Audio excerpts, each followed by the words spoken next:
Welcome everyone to a brand new episode of Over the Top Talk. I'm here with my co-host as always, Anthony. How we doing, man?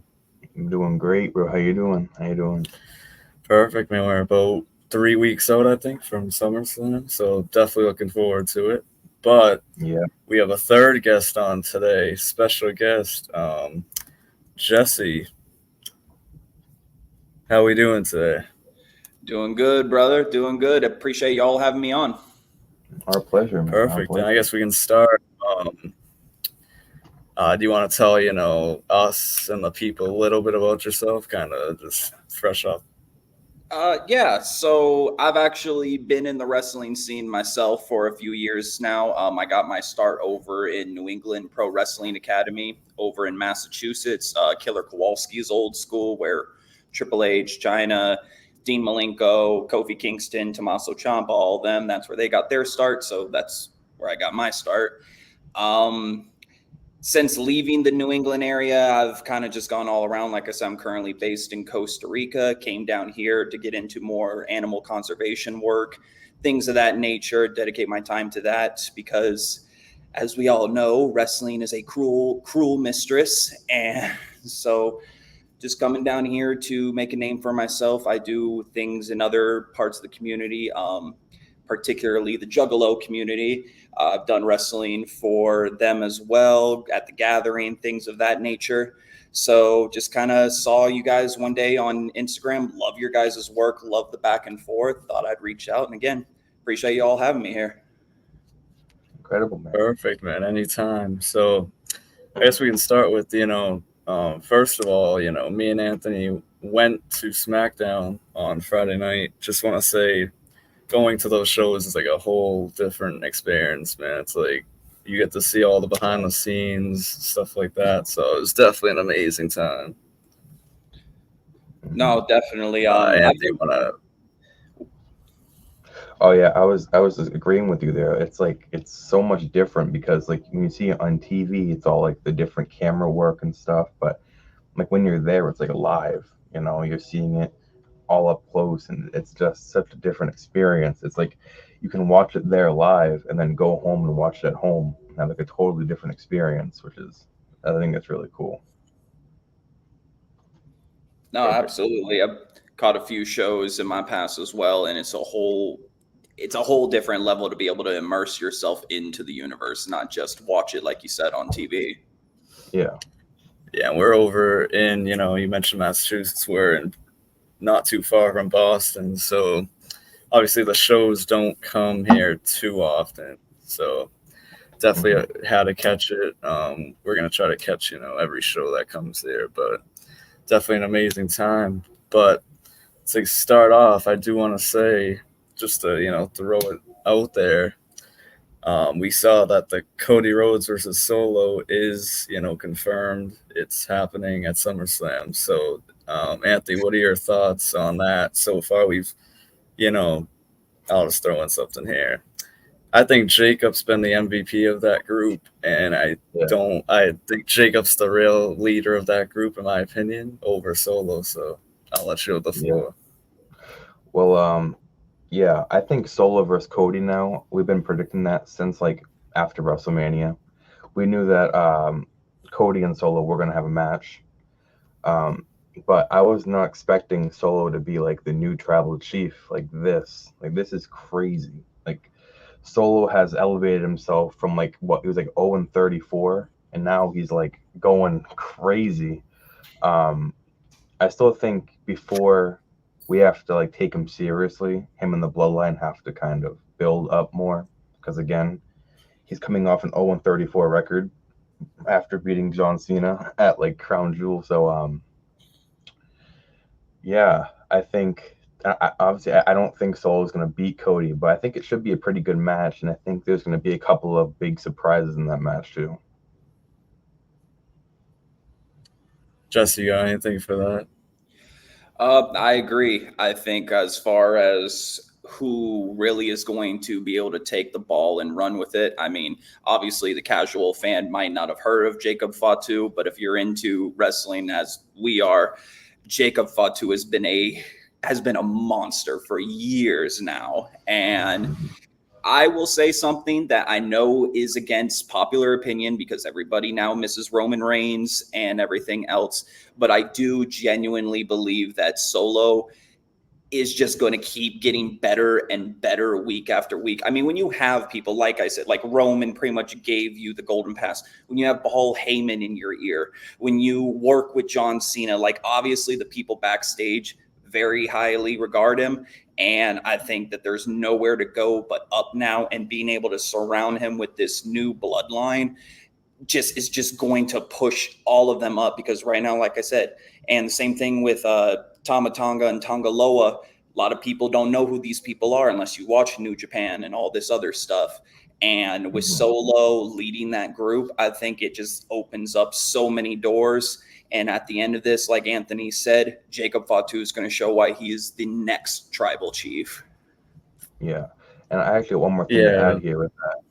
I have one more thing to add.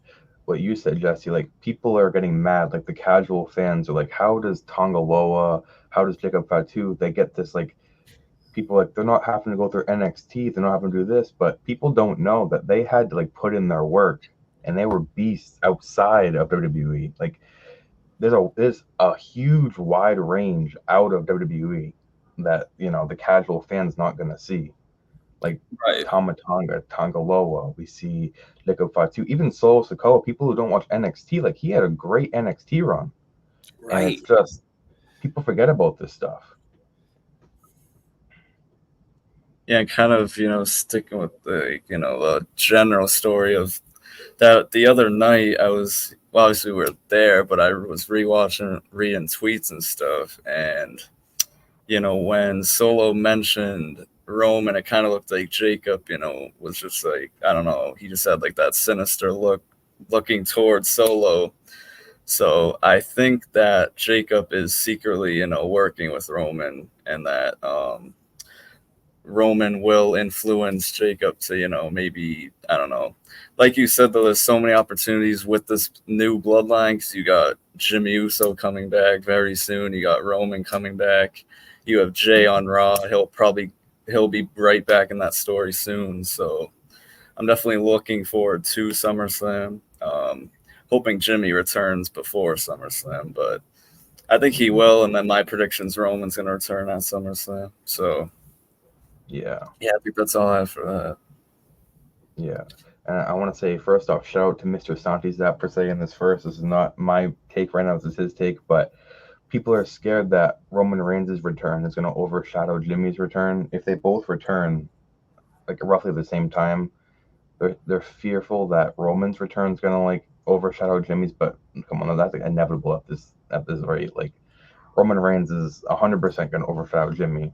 Jimmy's been a background character in the bloodline, but I predict it might be like far stretched to predict this now, but I think the Usos are going to get back together before SummerSlam. Well, we're going to have a hint of it before SummerSlam of the Usos getting back together, and they're going to help Roman Reigns kind of, take down this bloodline, maybe at Bad Blood or maybe sometime like November at Survivor Series. But I think we're going to get like a preview of it pretty soon. Yeah, and I'll mention though that since Jey Uso, became like that's a solo wrestler, every entrance is just like, I know people hate him because he doesn't have like a lot of like, in the ring. People make fun of him because he just does super kicks, but he's been the most over wrestler probably since last year, since he started like the Yeet and stuff like that. I mean, Jay's been the most over, but I do miss the Usos. I do miss, them having their tag team runs. So definitely looking forward to that. Yeah. Well, and that's the thing. Everybody, and you can say what you want. Oh, Jimmy only does these certain amount of moves, and it goes back to one of my original coaches, Louis Ortiz, always told me you get the most out of every move. And you just said he's super over. He comes out there, he holds an energy, he holds a presence. And if he only has to do 5 different moves in a match, kudos to the man, because it's keeping it simple, making every movement count. And when he goes in there, you watch. Who cares if he does 20 super kicks? If they look good and they're done right, by all means, because it's once upon a time, yeah, nope, sweet chin music. It was a finisher. Like that's the only time you ever saw that. Now everybody does it. It's a part of a move set, and the Usos, again, might be an unpopular opinion. They've perfected the super kick. It's a part of them now, and it will now be. Now, when you talk about the people who have made it work, their names will always be in that conversation. Yeah. And Yeah, it doesn't really matter how you can go in. Yeah. What you were saying about how like a wrestler only has like a couple of moves, but they can make it work really well. Like a big example of that would be like John Cena and The Rock at WrestleMania. Like they both have a very small bag of moves, but like their aura alone just in that ring like carries that and it makes it like all worthwhile. So even if you have a little bit of moves, like the match can still be like phenomenal. Yeah, and with like kind of going off of that, I feel like it's more worth it to be just over with the crowd in general. Like if the crowd loves you, like really, who cares what you do in that ring? To be honest, as long as I mean, I've generally loved their super kick, like you said, they perfected it. So yeah, I've always loved the Usos. Obviously, the solo run worked a little bit better for Jay, but definitely looking forward to Jimmy's return. That's been something. I think he got hurt in April, I believe. So definitely looking forward to that. Definitely looking forward to way down the line when it'll be probably Bloodline versus new Bloodline. I don't even know what to call the new Bloodline, but kind of all I have for that. Yeah. So if we want to flip flop here, talk about some more matches. There's another match that's happening. Damian Priest, obviously facing the King of the Ring, Gunther. And I just want to say, so far there's been a little bit of build up, but that was, I think, when Seth and Damian were in the ring and Gunther came out. So I'm hoping over these next couple weeks that feud builds up a little better than what we have now, because like I said, we're 3 weeks away, and I feel like that feud hasn't really hit. Obviously, he's the King of the Ring. I'm already predicting that Gunther's going to become the World Heavyweight Champion at SummerSlam. So I'm just hoping the feud kind of heats up a little bit these next couple weeks instead of Damian being more focused on Liv Morgan and Dominic Mysterio. So yeah, I agree. Especially for Damian Priest's sake, because at least with Gunther, again, with that presence, with the ring general and all that, he comes, it doesn't matter what match he comes into. If he comes there, it's like, oh, shit, here we go. Here's a fight. And as far as Damian Priest goes, as much as I love seeing him evolve every week, you're right. Like right now, it just kind of seems like he's going to be a sacrificial lamb, feels like, to Gunther. And they really need to build it up because Damian Priest looks like $1 million. He has the size, he has the height, he has the move set. Lately, I've been shocked. The man is great on the microphone, and you can even see when he's in the ring with Seth Rollins and everything else. It looks like people are genuinely surprised when they're cutting a promo with him. Like, oh, he can hold his own. He holds that presence. And it's something that Gunther doesn't really, I believe, need to do, but it needs to have Damian coming out as the champion, calling him out. Get down here, Gunther. Look me in the eye, man to man. Let's discuss this. Let me tell you why I'm going to beat you at SummerSlam. And Gunther just being able to respond with that stoic, straight-faced look and just kind of really build that this is going to be a fight. Like every pay-per-view has that one match normally where it's like, oh, it's got that fight feel. This is that match on the card so far.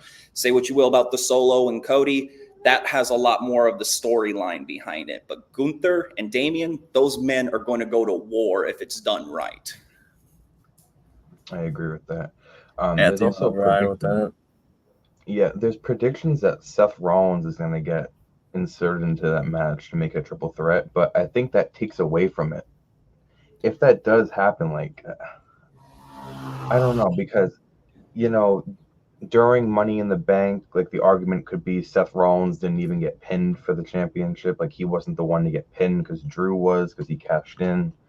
But like I don't know if Seth like interferes or becomes triple threat. I think that kind of takes away from like Damian Priest's moment. I absolutely agree. And I'll be the first one to admit, again, unpopular opinion, I'm not as hyped about Seth Rollins as a lot of people are.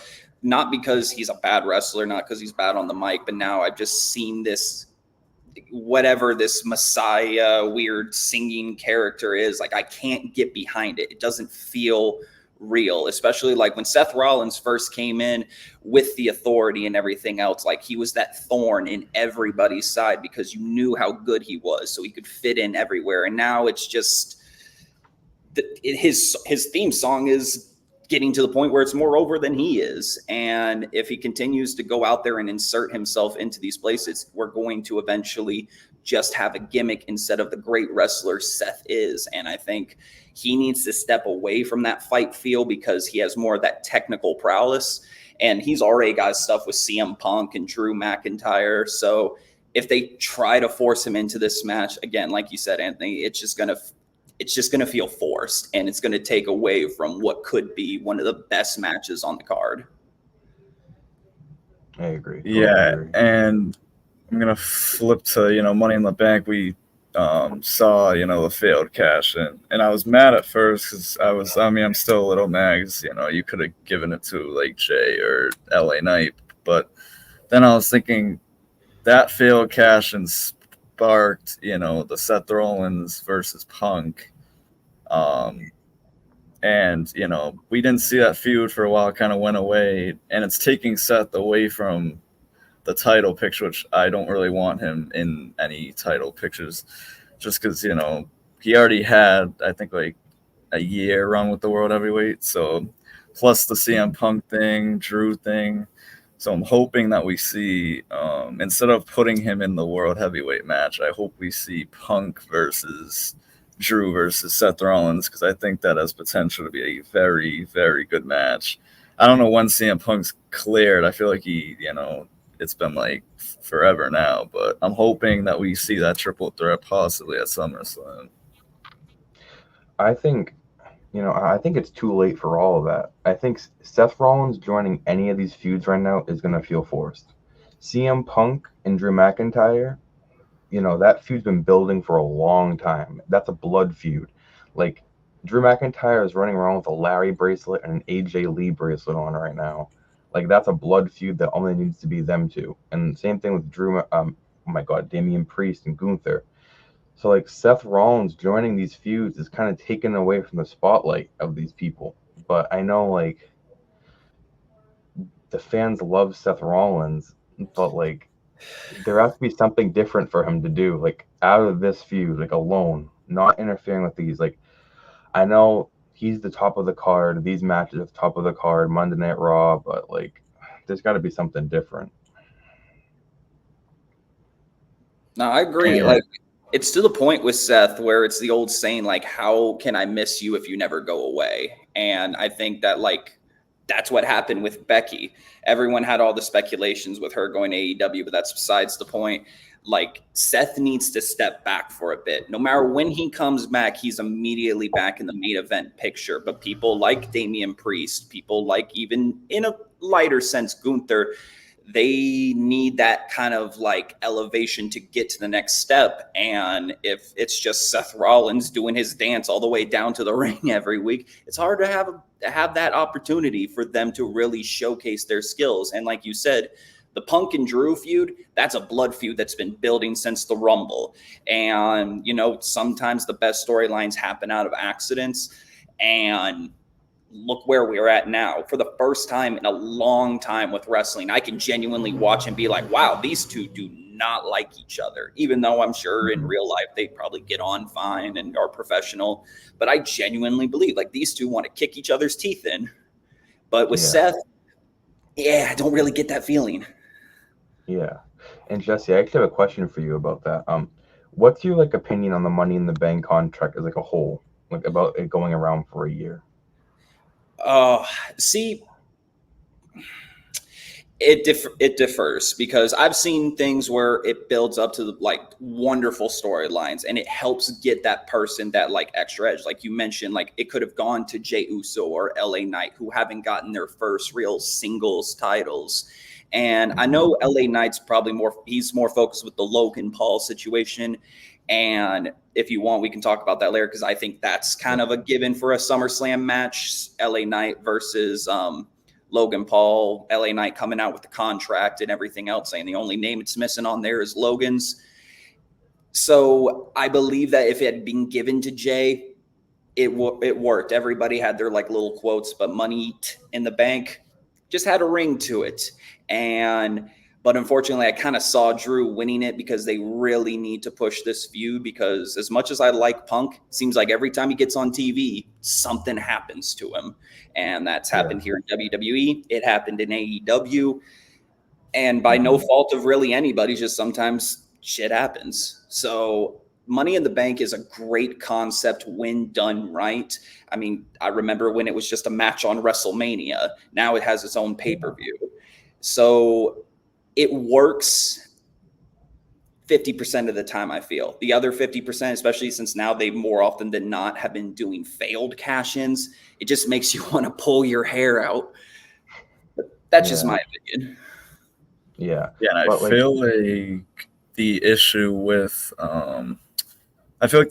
this year was that they had Priest hold on to it till Mania. So I don't know, like, and then Money in the Bank was like a couple months later. I don't like the idea of failed cash-ins. We've seen like a ton of them because I feel like it's Money in the Bank's meant for it's like a suitcase of opportunity for somebody else. I feel like just wasting it for a year is just kind of pointless. Honestly, we can also talk about this later. Tiffany Stratton, she has hers. I cannot wait till she cashed that in. I think it's going to also come at SummerSlam, but we can kind of mention that later. Anthony, I knew you started something, so. Yeah, it was kind of going off what you were saying with CM Punk and Drew McIntyre. Like their feud is like already up here. It's like a blood feud, and I feel like the Money in the Bank contract, like now it's gone out of the rotation for the whole year. And it was already to add onto a feud that was already red hot. And I feel even if they didn't do that, the feud was still going to be like, that's like the highest feud in the business right now. That's the number one feud that's like so high up. Everyone's looking forward to it. Every Monday Night Raw, Drew comes out, the whole crowd's cheering CM Punk. It's like the feud is on fire. And I feel like they didn't need to waste that contract on it. Agreed. So I guess now we can get into, potential matches. But like you said, Jesse, I do want to get into the United States Championship because I saw a thing the other day. It's been defended twice, I think, since, I don't know the date, but it's only been defended twice in maybe 5 months. But I do think this is going to be LA Knight's moment. I do think that match against Logan is, a guarantee. He had the contract. Logan's on SmackDown next week. I can't see it not happening. They've been kind of feuding this for a little while now. But I think if that match happens, this is LA Knight's moment. We've been waiting for this for like a year now since he lost Money in the Bank last year. So I'm preparing for an amazing match from him and Logan. So, Anthony, what are your thoughts on that? Yeah, I agree with that. I think since the last Money in the Bank, LA Knight's kind of been treading water. He's kind of been, sitting in the same spot, running in place for a while. But yeah, this is his time, definitely. Logan Paul, like we said, I think it was like he's had 2 matches in 9 months, which is insane with that belt. Like, obviously, he's been carrying around everywhere he goes. The publicity he's been giving to the WWE with the belt, like, going to the boxing matches, going to everything with them. It's been kind of getting eyes on the product, but I think this is wrestling. He needs to be in the ring. So if he's only had 2 matches, that's a mid-card title made to elevate mid-card talent, and it's been stuck in the main event scene for a while. So now that LA Knight has it, he can kind of, have open challenges, have all this stuff, and elevate that mid-card talent, which is, meant to be. So I think that's going to be awesome. And we're finally going to get LA Knight with an amazing title run. And I'm really excited for that. Yeah, and I do have a question for you, Jesse, because we don't see a lot of them. But what are your thoughts on like the part-time champions like Logan Paul is? It ain't a shocker. It makes me want to pull my dang hair out because, like Anthony said, it's a mid-card title. No matter how you want to cut it, that's what it is, and it's meant to elevate people who need that spotlight. Maybe they are main event material. I think LA Knight is main event material, but he needs to start here. And with Logan Paul, like you said, I didn't even know that he's only wrestled twice in 9 months. And to have somebody at that level to be working on a Roman schedule where Roman had to work well over a decade before he was working like that, working like Brock Lesnar and what have you, it just doesn't hold the same feel. I got annoyed when Brock Lesnar did it, when he only showed up a handful of times, and he's a megastar. But Logan Paul just comes down and just all the talent in the world. Again, some people just have it, and Logan Paul does have it to the point where I wish he was on TV more. I wish he was there, but I understand he has his deals and everything else, and it's more to represent the brand.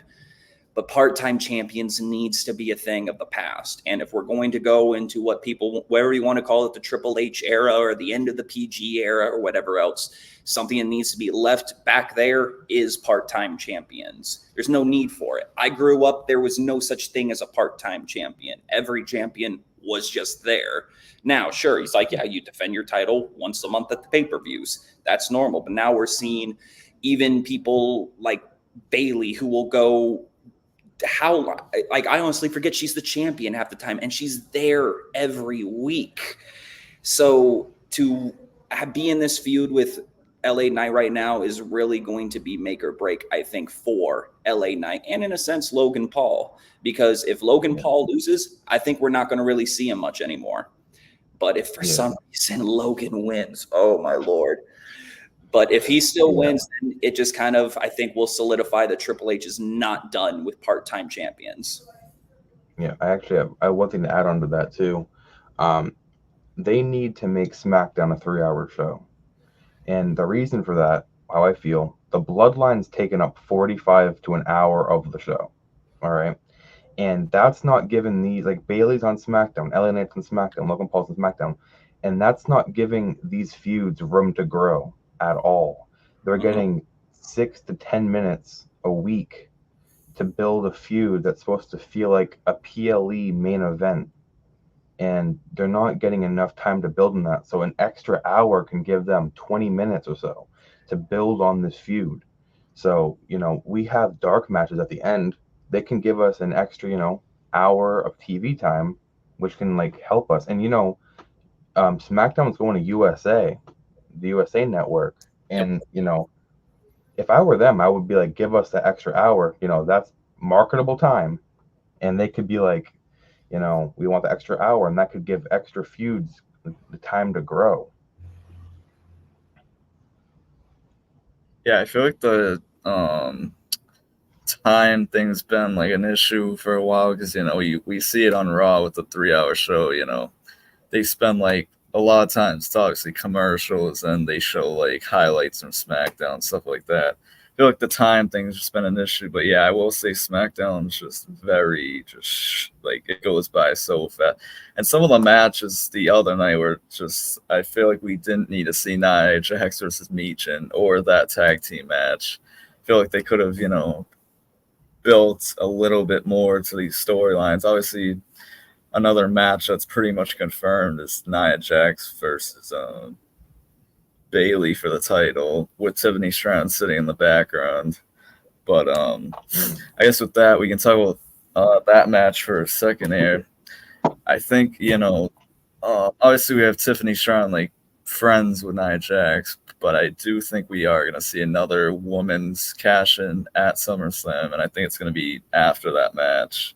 But I don't know, though, because I don't know if they want to promote, the Tiffy Time briefcase that they've been talking about. So I honestly don't know where that match is going to go. So What are you guys' thoughts on Nia Jax versus Bailey? Well, personally, I love Nia Jax. This Nia Jax, because she had her run at first, and she was just kind of an afterthought. But she is a part of the bloodline in a way. She is from this dynasty, and if done right, can be portrayed as the monster of the women's division. I think like watching the Mia versus Nia match. I think it was Corey Graves who said it's pretty easy or when you're twice as strong as everybody else in the division. And that's what they should be hyping up. And as much as I like Bailey and I respect her, she's a solid worker. I like watching her chase the title more than have it. And I think if you really put this match together and have Nia go over Bailey, then you have this great feud. Well, and actually Tiffany's first main roster feud. And if done right, it can get them both over to the moon. But I don't know. I can never put all my chips in when it comes in with Nia, because somehow they always manage to fumble the bag. And as much as I do like Tiffany, she is still very new, very fresh, and accidents happen. And I can't explain it, but something tells me that if they do this cash in, it's going to turn them both ice cold. And I don't know why, but I think it needs to be a thing where Nia just bulldozes Bailey, have a moment where it looks like Tiffany's going to cash in, but Nia like locks eyes with her and it kind of like backs off like, oh, okay. So then it's just this thing of, keeping your friends close and your enemies closer. Have Tiffany always by Nia. Let Nia have this run as a dominant champion. Then eventually when she meets her match, whoever that may be, then have it be a thing where finally Tiffany turns on Nia. You have a nice little storyline. That way it can allows Nia to move away from the championship. It allows Tiffany and them to kind of just focus on each other. Yeah, I agree. Personally, this might be a really bad hot take, but I'm not a big fan of Bailey, at all. I've never got behind her character, her work. I feel like I don't know, I think she's a little boring to me, but yeah. Nia Jax is entertaining. She's funny. She has comedy. She's dominant. She's and the thing is I understand her first run in the business gave people a sour taste in their mouth, but they have to realize time changes, people change. Her character, her development has been incredible. She moved from the bottom all the way to the top of the card almost instantly, and she's putting in banger after banger. She's putting in her work, her hours, all that, and I think her as champion will be probably up there with one of the best women's runs champions of all time, in my opinion, personally. And Tiffy's great, but her time's not yet. I think give it a few more months for her to build her character.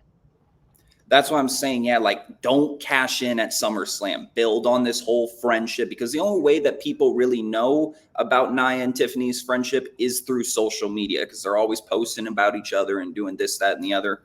So for the casual fan, I even saw people tweet about it and everything else. They're like, since when have they been friends? How does this establish together? People don't know that. So they need time to on screen build this friendship for people to care. Because when you look at Nia and you look at Tiffany, these are two polar opposite women that in all reality, if done right, can build up to a really good feud. But Tiffany needs time. No pun intended. Yep. 100%. And just kind of flipping to the other woman's title, it's kind of, guarantee that we're going to get Rhea Ripley versus Liv Morgan. But I do want to throw a question out there. And do we think they rushed Rhea back a little too early? I think it's perfect, personally. No, I think that it was getting to the point where something needed to happen with the Dominic and Liv thing, because obviously they're doing a play on Eddie and China from back in the day. And as much as it first started and I want to put my eyes in the back of my head, it works Dominic is great in his role. Liv is great in her role. And Rhea's just fucking amazing. And that's not a question. Pardon my French. But I think that this was the perfect time to bring her back. That look she had coming to the ring, the look that Dominic and Liv had, the roof blew off that building. And now we get to see. I'm psyched for tomorrow to see Rhea open up the show. I'm psyched to see what she says. And, I also personally hope that maybe that this leads to eventually Buddy Matthews coming over back to WWE, having it be a thing where establish their actual real life relationship on TV, because Buddy looks like $1 million, and put him next to Rhea, especially give Buddy some championship gold down the line, the United States Championship, the Intercontinental Championship. It just works. But I think at the end of this, it's all coming together for this Liv Morgan revenge tour, and it's just chef's kiss. Yeah. I totally agree with that. Yeah, I go. Something else that I think we've seen kind of as the weeks have gone on. I think it's more. I think Finn Balor is definitely involved in this. We saw him at the beginning of this whole thing. Take the hotel key card. Then we saw him in the locker room with Liv. I do think Finn Balor's secretly trying to implode Judgment Day, so that obviously he's been chasing the singles goal for a while, but I do think this is all going to end with this fantasy booking, obviously, but with Finn Balor facing Damian Priest. So I definitely do think he's involved in this whole Liv Morgan and Dominic Mysterio thing. But yes, I am very excited to watch tomorrow. Very interested to see what Rhea's going to say. Maybe, call out Liv, call out them all, and, just see them all come down. So, Anthony, I know you had something. So, yeah. I think when they have their fight, I think Rhea's going to get her belt back instantly. Like, Rhea needs to destroy Liv Morgan. She needs to, go in there. Maybe we'll have 6-10 minute match, but she needs to insert dominance right now. She needs to maybe we'll have a Dominic Mysterio versus Rhea Ripley match too, and she'll just go beat the crap out of Dom. Rhea Ripley can easily go into the men's division and become the world champion in there. So I think Rhea is gonna destroy Liv. She's gonna go on her own revenge tour. She's gonna the Judgment Day is probably gonna break up. And if you see, the only person being loyal to Rhea is Damian Priest. So if her and Damian Priest leave together, and then we might have a Liv, Dom, and Finn JD-led Judgment Day. And, maybe we could see War Games happening. What Jesse said, with maybe we'll get War Games. But we'll see. No, definitely. And I mean, I'm sure you guys have seen the same things that I have, where it's actually Finn that is the mastermind behind it all. And he's the one who's going to be teaming up with Liv from far back before Finn was even in Judgment Day. And I think it's an interesting angle, but it's even more interesting.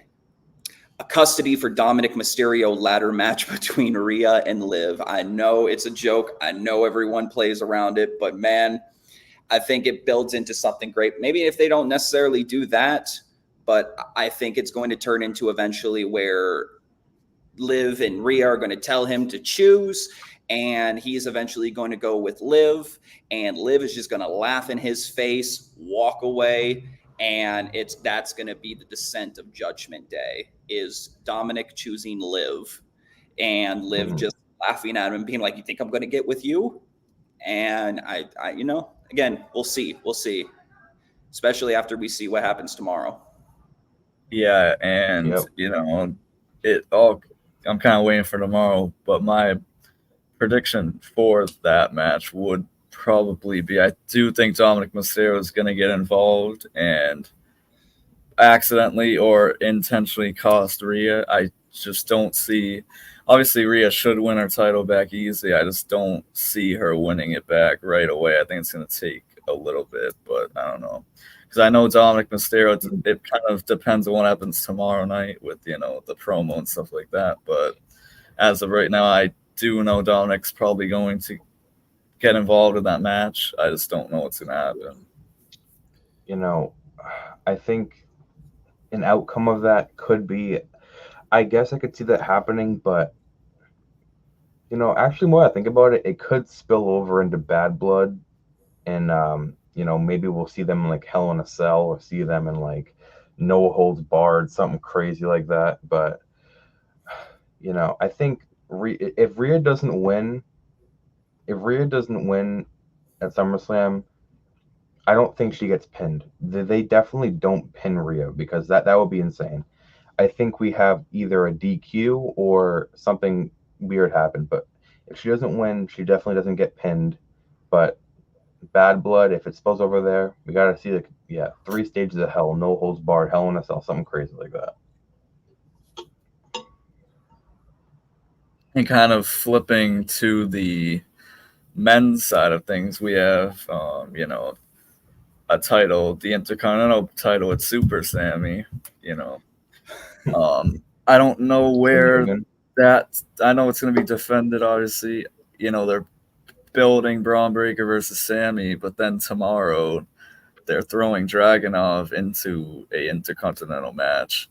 So I don't know if they're trying to set up a triple threat. I've also heard Sheamus might, you know, they might make it a 4-way, Sheamus, Dragunov, Breaker, and Sammy would somehow still win. But I think it depends on tomorrow. Tomorrow's like kind of a huge show to start the SummerSlam stuff. But as of right now, I really don't know what match we're gonna see surrounding the Intercontinental. So Anthony, you got thoughts on, you know, that match? Yeah. I think at Money in the Bank, they took Braun Breaker in the back and shot him in the back of the head. Like he should not have lost that match. Braun Breaker had the momentum, he had the world behind him, and one haluva kick, and he's like done. So and we didn't even see Braun Breaker come out with like any speed, no spear. There was not one single spear in that match, which is insane to me. But you know, it's Braun Breaker's time. He's the most main roster ready of that whole, you know, that whole call up. He can easily carry that IC title. But if they throw in Ilya Dragunov and Sheamus and make it a fatal 4-way, I could see them giving the belt to Sheamus, because you know he's like, that's the only belt he needs to be Grand Slam. But I think it should be a 1v1, Braun Breaker versus Sami Zayn, and Braun Breaker. Yeah, there's no reason why he shouldn't have won that match of Money in the Bank. No, I completely agree. And as far as the whole Sheamus thing goes, I love Sheamus as much as the next guy. And I do feel like he's eventually going to get the Intercontinental title. But I think he deserves it to be at like at WrestleMania and really build up, because Braun Breaker is a beast. And Sheamus is one of those guys that has that reputation backstage that like you're in for a fight. Like he works a little bit stiffer. He works a little bit snug, but it works for him. And Braun Breaker's in the same thing. Now, your comment, Anthony, about like how we didn't see a single spear, in a way, I think that's for the best, because that protects Braun's spear, because I do not want to see Sami Zayn kick out of a spear that looks like it cuts people in half. And I agree. Yeah, they kind of did him dirty by making him lose to Sammy, because Sammy is another one, kind of like how I mentioned about Bayley earlier. I like seeing him chase the title a lot more than I like seeing him with the title. And I still have a sour taste in my mouth of him ending the Gunther reign, but it made sense at the time. And I understand that now Gunther's going on to bigger and better things. I mean, you already set the record for longest Intercontinental champion in history. What more do you want with the belt? So I get why it's like time to move on. But I believe that Braun Breaker versus Sheamus match for the Intercontinental title had Braun Breaker hold it from SummerSlam to WrestleMania and build up to that fight feel between him and Sheamus, where Sheamus finally gets that title. Because if Sheamus kicks out of that spear, I can buy it. I can buy it that Sheamus just got that grit in him.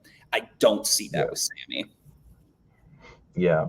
And like we're talking about, by that time, by Mania, when that rolls around, Braun Breaker is going to be in the main event. He's going to be like that guy, because that's going to be like what? That's the end 2024. That's kind of be like when the Royal Rumble rolls around. That's going to be when John Cena's Revenge Tour starts. You got to keep that in mind. His like last little run. So you never know what's going to come with that. But I think Braun Breaker is going to be the top of the card of Monday Night Raw. He's going to be feeding for that gold, and he's probably going to be the champion going into Mania. And yeah, I think Sheamus could beat him there and become that new IC champion. I could see him also retiring at Mania too. It's also a possibility. I don't think Sheamus is going to be there that much longer. He doesn't have a lot to do. But yeah, I think Braun Breaker, his time is now. He's his character's developed. He's main roster ready. He can be the world champion right now, and I would believe it. Like I'm a huge Braun Breaker fan. If you can't tell, I absolutely love Braun Breaker, and it just makes me mad when he loses to Sami Zayn like that. And I don't know. Yeah, and yeah, I don't know if they kind of sticking with this. I don't know if they wanted. I mean, he's obviously very over with the crowd, like we said before. I don't know if they were wait. Yeah, I didn't like that him losing either, but I don't know if they wanted to wait a little bit. But then it's like SummerSlam's here, and I don't know. I do think he will win. I think he'll walk out of SummerSlam with that Intercontinental belt, unless anything else happens. It should be 1-on-1. I don't know if they're gonna add anybody else, but Yeah, kind of my thoughts on that. I think we have two more things to talk about regarding matches, and I actually talk about one right now. It's how are we going to get Randy Orton onto the SummerSlam card? Because he can't miss out on SummerSlam. We need to find a way to get him on, and the way I see it happening is maybe a tag team match with like Jacob Fatu and like Tama Tonga versus Randy and KO. Like that's kind of where I see this going a little bit, or maybe we see, which I would love to see, is if Randy Orton just comes in and RKO's Cody in the middle of his match or at the end of his match to kind of build up, Randy Orton versus Cody, but that's not going to happen. But not yet, but we know that's coming. Randy is going to RKO Cody at some point. Just I don't think it's SummerSlam. Yeah. So how do you guys see him getting on the card? Well, personally, I think it would be genius to push him in a singles match with Jacob Fatu, because they just had the thing on SmackDown where it was Jacob Fatu that did the majority of the damage to Randy Orton. And I also believe that Jacob should go over in that match, because Randy obviously is a veteran. He's a pro. That man just breathes excellence, and everything he does is perfect when it gets into the ring. And I think getting him in there with Jacob one-on-one would then be able to establish to the crowd that the monster that Jacob is. Like, we've all seen the highlights and what Jacob is capable of, and a man that size moving like he does and everything else, to really just showcase that. Because I mean, they showed it a little bit at Money in the Bank where Randy did his draping DDT and Jacob just kind of like popped back up like that animal kind of instinct. Have that more in this, like kind of bring that out of Randy, have him take this loss that allows him to get into that mind state of, I'm sticking up for Cody. I'm doing this. I don't normally stick up for people, and it's just getting my ass kicked every week by these Samoans. And I need to screw you, Cody. I'm done with this. So I think that would be the perfect way to get Randy on the card. Randy Orton versus Jacob Fatu, just a singles match, just going at it with Jacob going over. Yep, I agree. Yeah, and I do agree with that. We saw the other night, and prior nights, Jacob's just like a monster. That's why I say, he's way better than Solo, and overshadows Solo in so many ways. Just we saw him the other night. He tore up 2 separate tag teams, put Randy through the table. Just literally, he should. I didn't really watch, him in other programs like you said earlier, but since he's came to WWE, he's just been amazing. And I think having him versus Randy would that match was be very good. We've seen, he takes what did he take the other day? DDT, and he just got right back up. So yeah, I do think that would be an opportunity to put him over. And yeah, I do like that view of, Randy. He's been fighting the Bloodline for 2 years now while he was injured, but Bloodline was the reason he was injured. So I can see that being kind of a view to kind of turning on Cody in the future, just because he's sick of dealing with, like you said, he has to fight Samoans he can't escape them. He got injured by the Usos. Now he's feuding with the other family members. So yeah, I do think Jacob versus Randy. I think it's a perfect time because we saw the other day Randy got put through a table because of the Bloodline. So I do think having him on SummerSlam has to happen, and that would be a perfect way. I mean, another thing I could see happening, and this is kind of far-fetched, I think, but they could totally not add Randy Orton onto the card. This attack by Jacob Fatu could keep him out of action for a couple of weeks, and we may see Jacob Fatu and Tama Tonga go against DIY for the tag team championships at SummerSlam, and I think that would crown them as champions, kind of inserting more dominance into the Bloodline. I think that's also a possibility, but yeah, I think it goes either way there.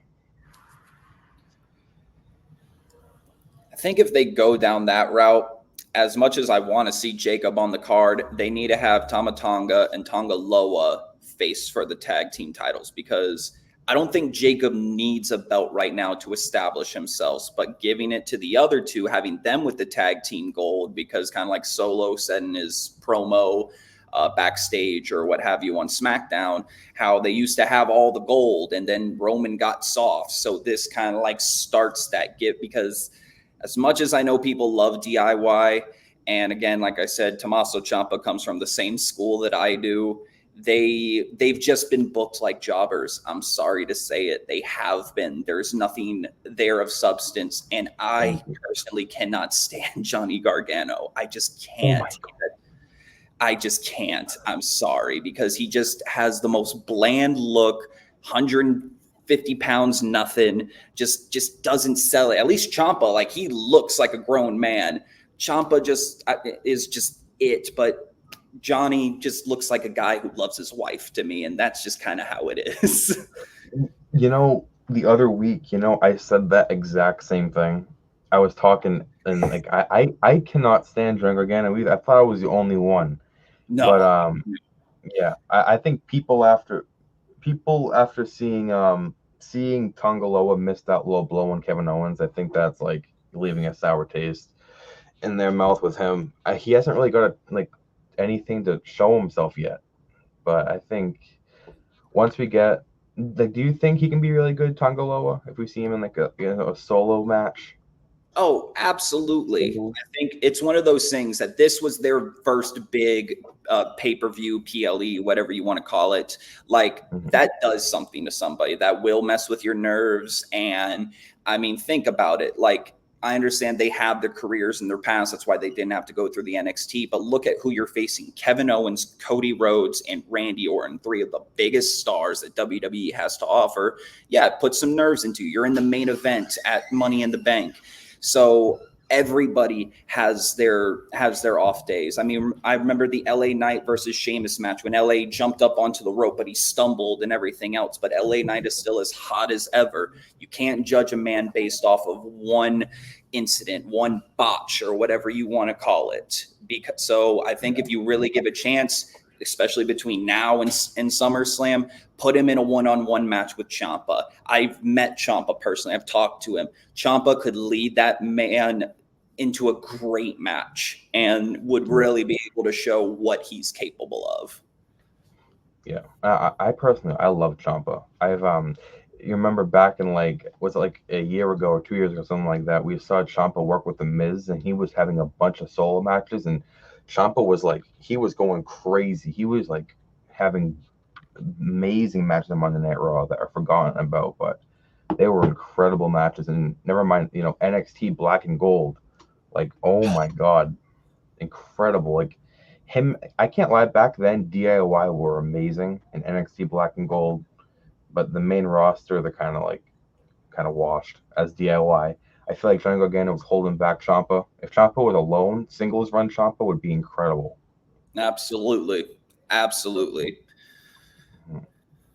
And I And then, personally liked when they were both in NXT, and it was Gargano versus Champ. I really liked that feud like a lot.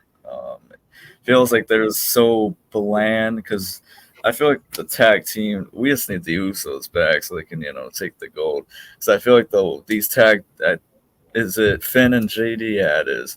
I feel like it's just the two champions for the tag team division right now. I feel like are kind of, they're not weak, I want to say, but just not. They're Like, just boring. so That's what. yeah, very boring. yeah. Well, the thing is, right now, is that the tag team champions on Monday Night Raw, the Judgment Day, they're just kind of props right now to elevate that Liv Morgan story. So they're not really being used for anything, which is kind of annoying. Right. And that's something WWE's been doing for a minute now, is not really giving the attention that the tag team division deserves, especially like if you compare it to like our early 2000s and stuff. Like the tag team division was hot, and it remained main event level, especially when you had people like the Dudleys, the Hardys, Brothers of Destruction, and honestly, even just like the random tag teams together. That's because they looked like stars. They looked like somebody. And again, not to put anything, who am I to say about Johnny Gargano? The man is in great shape. He's put a lot of time into his craft and everything else. But it just makes you go, nah. The same thing when you see Finn Balor. I'm as big fan of Finn as the next guy. I watched him over in Ring of Honor. I watched him in New Japan and everything else. Loved his stuff. Nah, I just see it now because it's just the same thing. And honestly, and JD McDonough it doesn't look right. Like you said, it just looks like a prop. It's there to elevate a storyline, not to elevate the wrestlers. Yeah, totally agree.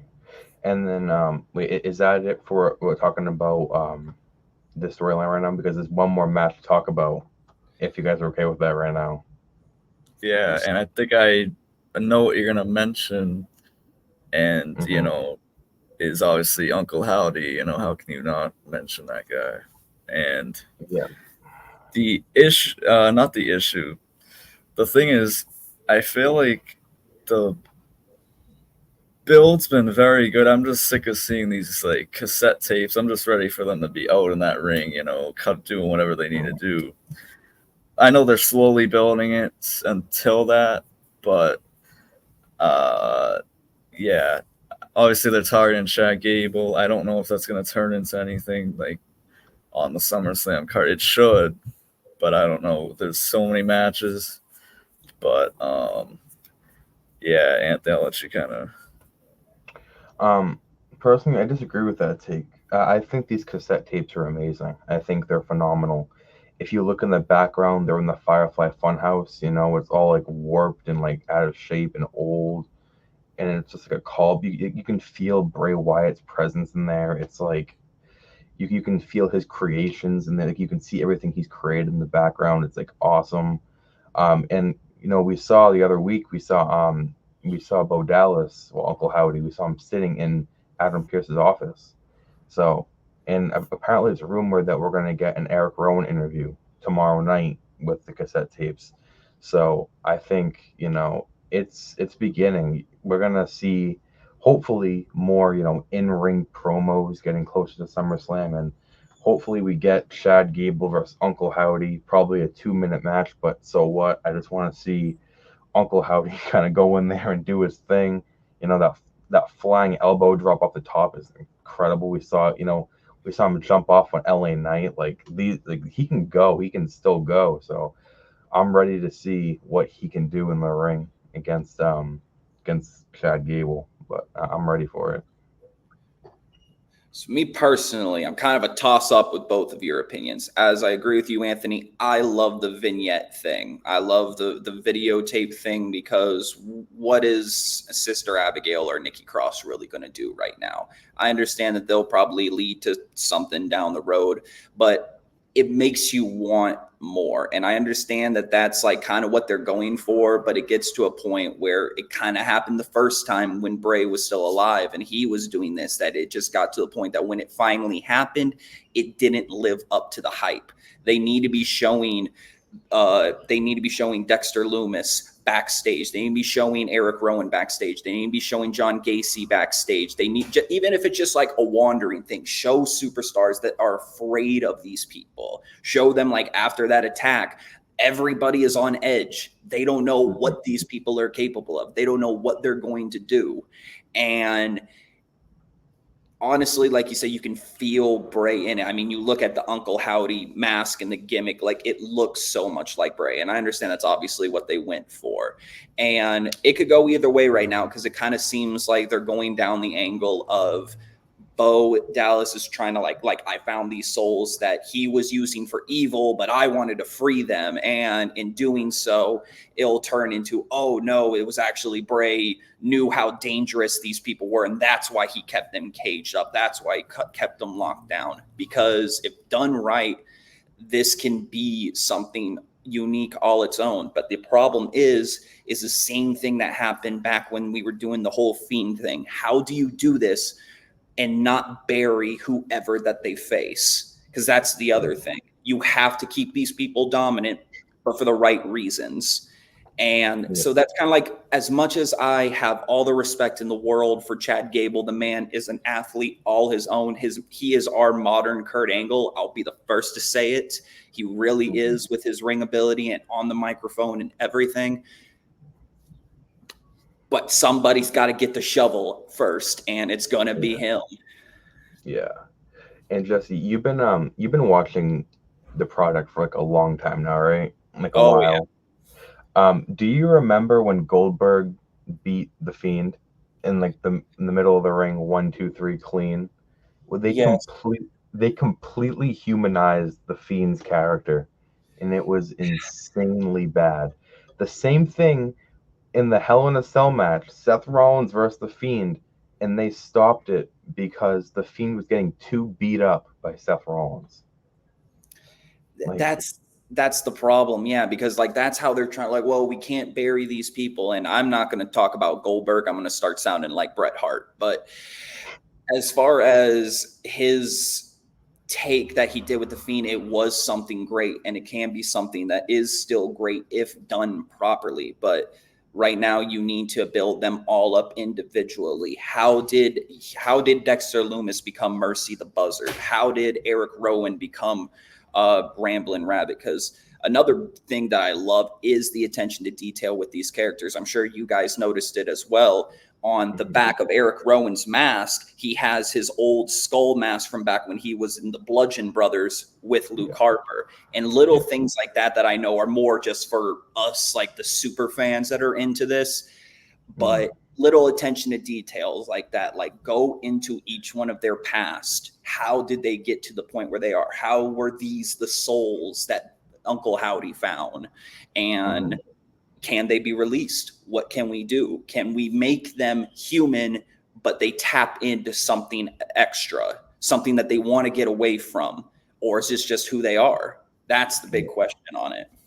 I was just going to say something about that, how they could make them not as supernatural as they did with the Fiend. So if they do get beat up, if they do get beat, it's not going to be like, oh, the character's humanized, because the character will already be humanized. So it's like, these are just people instead of like a supernatural being. So I think that will add layers and layers onto the storyline and them as characters, and it would allow the storyline not to like backfire. People were like really scared that like they're like, oh, this is like Bray Wyatt's legacy, and if you guys mess it up this time, it's not going to be good. But I believe they know that this is like an extremely important storyline right now. Like they have it all in their hands. They can like, no pun intended, but they can like they can kind of like do whatever they want with it and make it as good as possible for, like you said, us super fans to kind of grasp onto, and for like, you know, the more casual fan to kind of see it and be like, oh, I want to watch, I want to get involved in this. So like Right. hopefully they kind of like, you know, do good with Bray Wyatt's legacy and don't make this backfire. I agree with you. They shouldn't go the supernatural route. Make them psychos, make them crazy people, make them dangerous, but don't put this element of supernatural. I would much rather go down the era of like escaped, insane asylum patients. I mean, maybe not exactly, obviously, because it is different, but kind of similar how they did Kane back in the day, especially when he took off his mask. Like, Yeah. he had the elements of the supernatural with, the fire and all that stuff. But at the end of the day, it just came off as this psycho, this dangerous person that needs to be avoided. Like, don't piss him off. And I think when you're looking at especially Eric Rowan, I think he fits that very well. I think Dexter Lumis on a smaller technical base, he fits that very well. I don't know a lot about John Gacy. I like the look, I like the feel, but his is kind of up in the air for me. And so right now, I think if, like you said, Anthony, if they stay away from the supernatural, they have a lot less chance of quote unquote ruining Bray's legacy and more honoring it. And right now, obviously, that's all of their goals. And I don't think Bo would do anything that would put any of that in jeopardy. So right now, I'm just enjoying the ride. Yeah, definitely. And Yeah, and just I'm just gonna throw out a question of kind of curiosity. We've seen Jay comes out with fireflies as the eating thing. Do we think there's gonna be some sort of interaction between Jay and this Howdy family? Absolutely. 100%. Absolutely. Because I mean, that was part of, I don't know if it would, I believe it was maybe the second tape that Bo delivered about how the reason that they went after Chad Gable is because of how he mistreated his family and how he turned his back on them. And I believe, in a different sense, obviously, that's what they're going to then go after Jay about. Because and I think it'll be a part where he's reunited with Jimmy and everything else. And that opens up tag team opportunities with the Wyatt Six, because it's like, okay, doesn't you can go back to your family. It doesn't change the sins of your past. You still need to pay for that. And then it's going to be Jimmy throwing it. Well, I forgive him. And we're all good now. And it's like, okay, that's great. You can forgive him. We don't forgive him. And we are his punishment. And if he's serious about being dedicated to being family again, this shouldn't deter it. And I think then that helps put the strife between Jimmy and Jay, like Jay trying to tell Jimmy, you need to stay away. You need, like, don't put yourself in danger. This is my fight. And then really getting the Usos back over again as a tag team. Like, I ain't going to leave you, Us. We're brothers and this, that, and the other. And yeah, if they don't go after Jay, then I must not know jack squat about wrestling. Yeah, definitely. And I could see Roman Reigns getting involved too, because Roman Reigns has so much history with Bray Wyatt and all that stuff, so he could definitely get involved with that. So that would be incredible down the line. Maybe that like forms out in Bad Blood or something like that, and yeah, that's going to be awesome. Yeah, so we got countdown to SummerSlam. Pretty much, I'll say it starts pretty much tomorrow. Feuds are gonna start picking up, promos gonna start being dropped. So I'm definitely looking forward to the next 3 weeks of Raw, SmackDown, all that. But Jesse, it's been amazing having you on. Yeah, incredible. We're man. always Thank looking you. for people, people who can keep a conversation going. You did that perfectly. So we thank you for being on here. Oh, Thank you anytime. so Would love to come back if y'all have me. This has honestly been a whole lot of fun. Again, thank you guys Yeah. so much. No, our pleasure, man. If you ever want to come back on, just hit us up and we'll get you right back on here. We can have so much to talk about. So much to talk about. You'll hear from me shortly then, don't you worry. Oh, yep. Thank you so much. And All for right. everyone watching, we'll have Jesse's, anything he wants to promote in our description. We'll have, follow us on Instagram, TikTok, anything, Over the Top Talk, no spaces. But thank you everyone for watching, and we'll see you all in the next one. Yep. Thank you guys.